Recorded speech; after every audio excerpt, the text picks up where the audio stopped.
तो वहीं मन की बात कार्यक्रम में बादली पहुंची दिल्ली की मुख्यमंत्री रेखा गुप्ता। बादली विधानसभा में सांसद योगेंद्र चंदौलिया के साथ पीएम नरेंद्र मोदी के मन की बात को सुना और मन की बात कार्यक्रम में प्रधानमंत्री नरेंद्र मोदी ने ये तमाम बातें कही हैं। देखिए रिपोर्ट।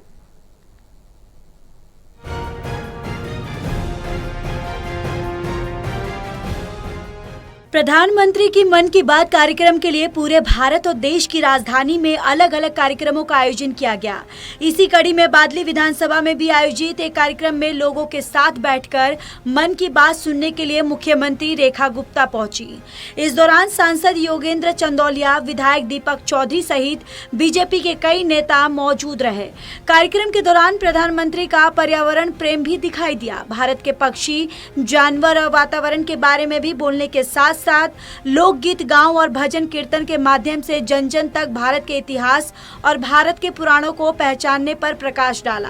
खेल को बढ़ावा देते हुए प्रधानमंत्री ने कहा कि खेल भारत को आत्मनिर्भर और मजबूत बनाने में सहयोग करता है। स्वच्छ भारत मिशन को 11 साल पूरे होने वाले हैं। इस साल देश के 4000 से ज्यादा कस्बे इस मिशन से जुड़े हैं।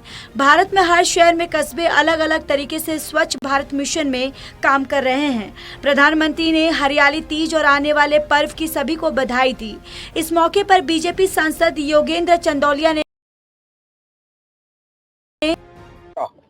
केवल भारतीय जनता पार्टी के कार्यकर्ता नहीं, अपितु देश के लोग इस बात का इंतजार करते हैं कि देश की जानकारियां जो प्रधानमंत्री जी ने आज जो हमारे किले हैं, जैसे मेरे का किला, कितने किलों के बारे में जानकारी दी। और उनका जो मोटिव दूसरा है कि लोग विदेश में चीजें देखने जाते हैं। अरे हिंदुस्तान में सब कुछ है, हिंदुस्तान का रेवेन्यू हिंदुस्तान में रहना चाहिए।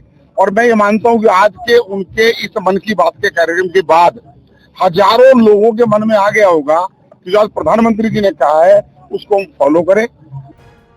इस मौके पर विधायक दीपक चौधरी ने अपने क्षेत्र की समस्याएं भी मुख्यमंत्री रेखा गुप्ता के सामने रखी और बताया कि बादली विधानसभा में जाम एक बड़ी समस्या है। इसी के साथ साथ भलस्वाहा लैंडफिल साइट भी इसी विधानसभा में आती है, जिसको हटाने और जल्द से जल्द यहां पर एक सुंदर पार्क बनने पर भी चर्चा की गई, जिस पर मुख्यमंत्री रेखा गुप्ता ने आश्वासन दिया कि जल्द ही भलस्वाहा लैंडफिल साइट की कूड़ा मुक्त करके यहाँ क्षेत्र वासियों के लिए सुंदर और हरा भरा पार्क बनाया जाएगा। जब ये पता लगा हमारी तमाम देश की जनता, क्षेत्र की जनता को कि हमारी प्रदेश की मुख्यमंत्री बहन रेखा गुप्ता जी का आगमन है, तो सबने जोर शोर से यहाँ पे स्वागत के लिए भीड़ उमड़ी। और हम तो सौभाग्यशाली मानते हैं कि हमारी बहन रेखा गुप्ता जी जो आई और उन्हें बारीकी से एक एक चीज का, कूड़े का पहाड़ हो या जाम की समस्या हो या हॉस्पिटल जो है हमारा ये सिरसपुर वाला उसकी समस्या हो, वो तमाम चीजों पे बोली भी। और उन्होंने कहा इसका जल्द से जल्द निवारण किया जाएगा।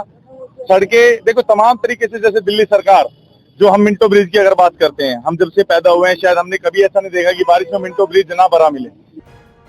प्रधानमंत्री के मन की बात कार्यक्रम के जरिए लोगों को विकास करने की ऊर्जा मिल रही है और इसके साथ ही भारत आत्मनिर्भर बनने की तरफ आगे कदम बढ़ा रहा है। कैमरामैन विद्याधर बारिक के साथ हर्षित मिश्रा और प्रणय शर्मा की रिपोर्ट।